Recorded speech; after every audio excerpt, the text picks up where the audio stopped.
Hey guys, so I went ahead and recorded just answers to the questions from your form that you filled out the other day. Our guest speaker that we were supposed to have had a baby, so we really can't argue with that. So I figured that I would do my best to answer just from my experience in working with realtors what you had asked.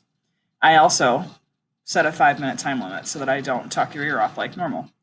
So the first question was, is renting more costly than buying in the long run? It can be. So if you feel like you're going to live in a place for a short amount of time, renting is for you because then you can get out of your lease, you can move to a new town. It's harder to sell a house than it is to get out of a lease.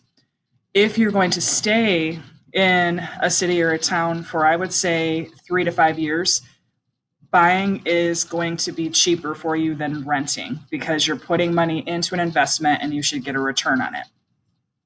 To begin the process to rent is the second question. You want to research landlords, make sure you find somebody that you trust, and then see what kind of properties that they offer. And then make sure that you really do your research online and in person, set up a time with them to view the properties that you want to live in and make sure it's right for you and your family. You need to fill out an application for most rental properties. And then once you've decided on the one that works for you, you can talk to the landlord about signing a lease and putting down your first, last month's rent, and security deposit.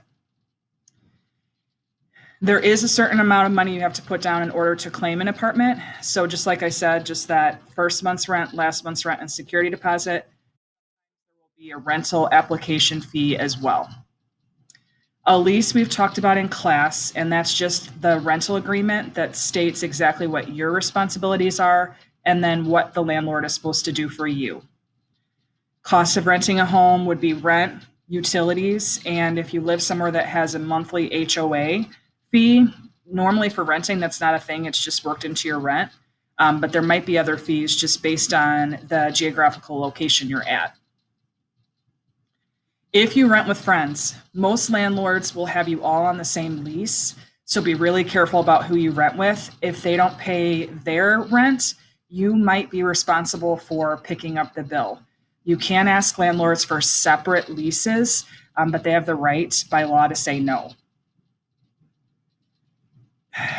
The next one is, how do you know if it's a good deal?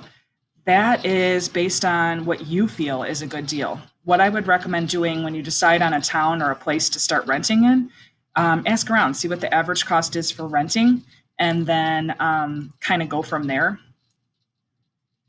Renting or buying is based on where you're at in life.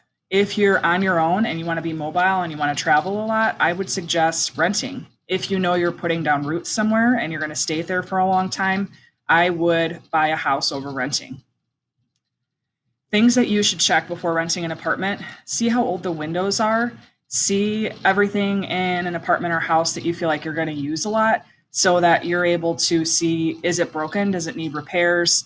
I say check the windows because if they're old or if you can feel like a draft coming in or if you feel the heat coming in, that's going to ramp up your utility bill. If there's not a good seal on your windows, then you might have the issue of having higher AC bills in the summer and then having higher heat bills when it's cold. The upkeep question, that is really person by person. You have to think about, if you rent, that normally the landscaping is done for you. When you buy a house, you have to keep up with landscaping, and if that's important to you, that can be quite costly. Same thing with renting. If something breaks, your landlord will fix it. If you buy a house, you have to fix it. So you just have to set aside money, especially if you want to do remodels in a home that you buy, like if you buy a fixer-upper, you have to have some money in the bank to be able to cover those costs. Down payments we're going to cover in the assignment over the next couple of days, but the basic idea is that you want to put down a 20% down payment. So if I find a house and it's $150,000, I want to take that times 20%. And if I don't have that money to put down, I would recommend not at that time buying that house or looking for something cheaper. Dividing costs with a roommate, you have to do on a person by person basis. I am reaching 5 minutes, so I'll record one more video. We're not watching these in class, so at least you're not forced to watch them. You can watch them if you want the answers to the questions. So I'll see you here in a minute.